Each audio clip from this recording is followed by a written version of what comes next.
This project is called Cartography TO. That's an illustration of it that was done by Matthew Daly for the Torontonians for their Heroes of 2012 article.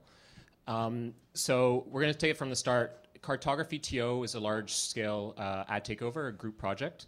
And what we were doing was looking at the Astral Info2Go pillars, these pillars here, that were put in around the city in 2011. Now, there are a number of problems with these pillars. The main thing being that they're billboards masquerading as information sources. They take up an exorbitant amount of the sidewalk, far too much in most of our opinions. And when they're installing them, they cut down bike posts, trees. They violate the city's own vibrant street guidelines, which state that the design of new street furniture must demonstrate appropriateness for the intended use, not as a venue for advertising. The size and scale of the amenities should not be increased in order to accommodate larger advertising faces. And they also, sorry, Jay, they also form a real line of sight hazard for cars, pedestrians, and cyclists alike. In response, there were a lot of reactions on the street to this, including this painted piece that I did in collaboration with the Urban Repair Squad and Has Ciudad, Mexican artist collective.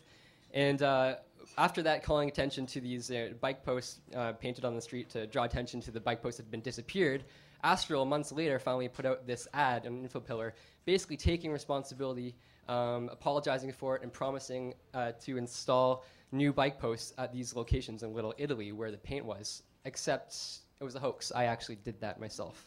And that poster was part of the Cartography TO project. So this project was organized anonymously, installed anonymously, and involved more than 30 contributors, just artists and designers and people, just concerned citizens around the city. You can see a couple more examples here.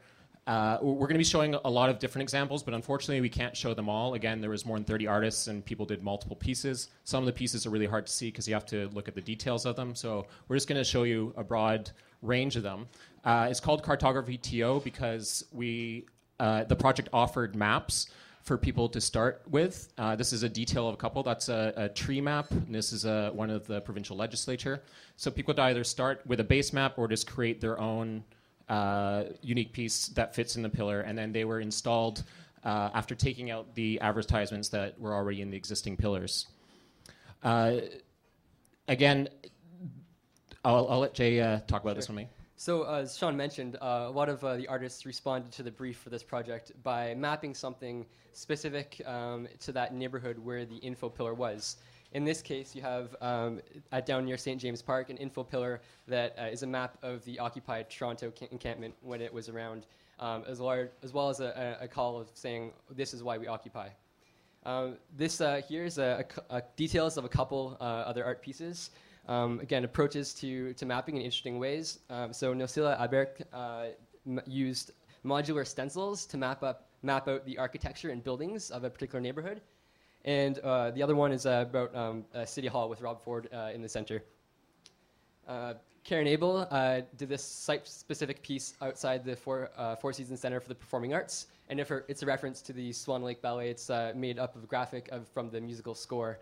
And next to that, piece by Renata, which is a response to the ecological and cultural space, as she says, on the Danforth, where it is.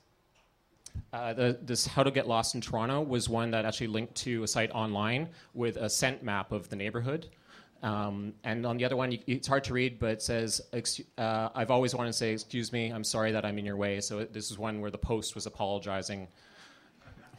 And this one by Repost Toronto, who are also involved in the project. They had done a prior chalkboard piece prior to the Cartography project, and then they did another one here, one with a map where you could fill it in, and one that was just open for people to write on. And those are both very popular and got filled up, very quickly. So these here are some less map-like artistic responses, and just something whimsical involving the city and the streetscape.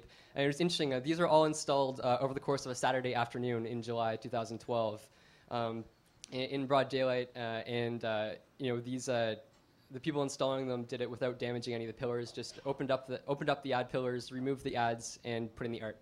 And here are a couple of my pieces. There's a designated protest space with a big red felt square in it, and a brick wall that I worked on with Courtney Parks, just emphasizing the obstructive nature of these pieces. Here's a You Are Here one, playing with the map signs, and We Are Here, Ad Should Not Be, which was referenced in that illustration we saw at the beginning.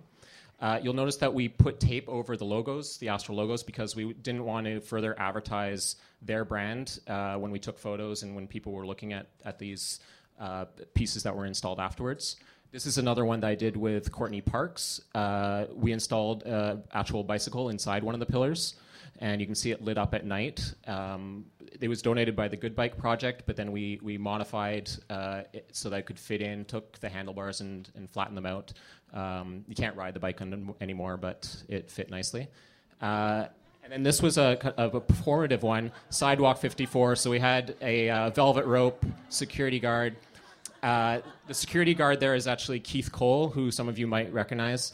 Adam Koreski also contributed greatly to this project. He was a dancer and provided the music and actually the disco ball that was up top. And this one turned into kind of a party at night. We did 2 performances of it, and at nighttime got a lot of people out and having fun. So as you can imagine, there was a huge public response on the internet and across the mass media, picked up by several networks across the country, including some international press.